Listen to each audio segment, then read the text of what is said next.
When you're with these soldiers on the front lines who realize, hey, my leader is gone, like you said, that morale is at an all time low and they're fleeing, what do you do and what are you feeling?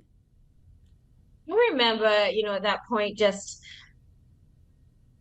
sort of a very sad, helpless feeling, really. And I sort of didn't feel that much different to them in the sense that there really wasn't anywhere for me to go at that point either. And I certainly didn't have a way out or, any sort of safe passage or an ability, beyond what they did, I guess, to get out. So I think it's just a really helpless sort of feeling. It's a sad feeling because you look at how much blood and treasure had been dedicated to the war at that point in 20 years worth of conflict, and that it really had amounted to this. And I think the hardest thing for me was, understanding that I probably, I was going to put my head together. I was going to figure out a way, and I have a little blue passport that allows me eventually to get out if I make that decision to do that.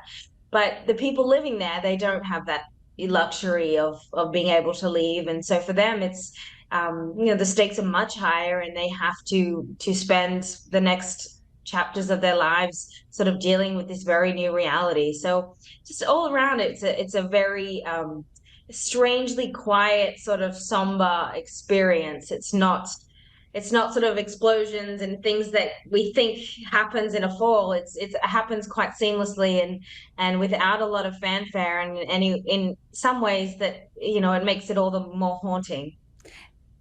The coverage of that was so harrowing. I mean, I just remember the images of a parent passing their toddler up to Marines over a wall, people chasing a US Air Force aircraft, trying to stop it, trying to like hang on to the wings. So, what made you decide, hey, I'm going to stay? I mean, you mentioned your passport. Why didn't you go to Kabul and get out of there? I made the decision to stay because, well, in the end, I had to get out of the room that I was in Mazar. At that point, the hotel sort of with a couple of young guys that were working there who stayed to basically take care of me and my photographer who was with me.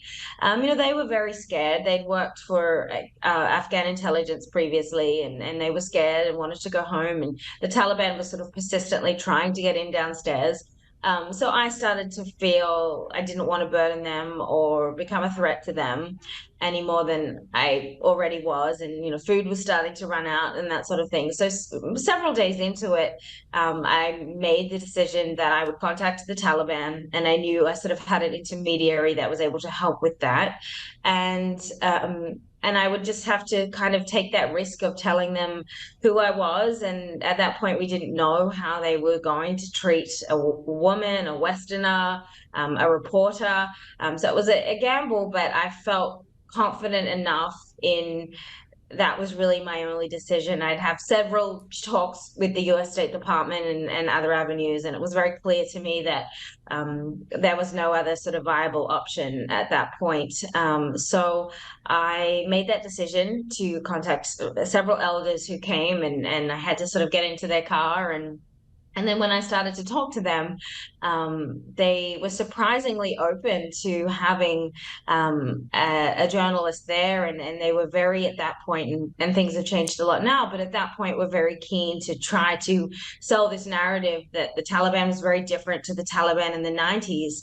And so they basically, said, well, if you need a letter or permission to stay, then we can, point you in that right direction. And I felt confident enough in that conversation. And also, I'd had a few discussions with some other British photographer friends in Kabul who had also said that they were going to stay. And so I chose not to sort of get on those evacuation flights, and I chose to stay for the next 5 months in Kabul to kind of see how things unfolded. And I felt that as a journalist, that was a really crucial time to be there, not only because everybody was leaving, but because we were dealing with this completely new reality and a completely new government. And nobody really knew where that was going to go. And I figured that just because my government was leaving a country, it really didn't mean that I had to and that the stories had to as well. And so I felt that it was an important time to stay. Holly, I really want to ask you about the Taliban, but first, you did mention that you did contact the State Department. Were they helpful? Were they in a sort of denial? What were they like in talking to you? I don't think there was a denial at all. I think the State Department workers that were in Kabul were absolutely just in over their heads. They were inundated. It was an incredibly chaotic situation to be in. I'm sure that none of them were getting any sleep. And they were very responsive whenever I reached out and in terms of checking in and things like that. But in terms of actual logistical solutions, there wasn't too many of those.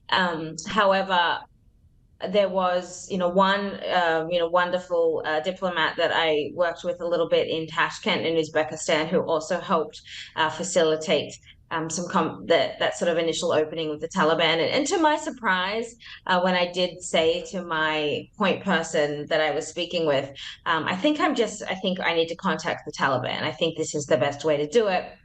I expected them to sort of balk at that and say no, but surprisingly, they were quite receptive to that and said, "Well, yeah, that could be an option." So I was grateful for that I didn't get pushed back because that would have made it a little bit more daunting, I think, to make that decision. But they seemed to sort of support that, and that's probably in large part because they didn't have any other real logistical solutions of their own. So as supportive as they were verbally, I felt that I was very much left to my sort of own devices to figure out how to get out.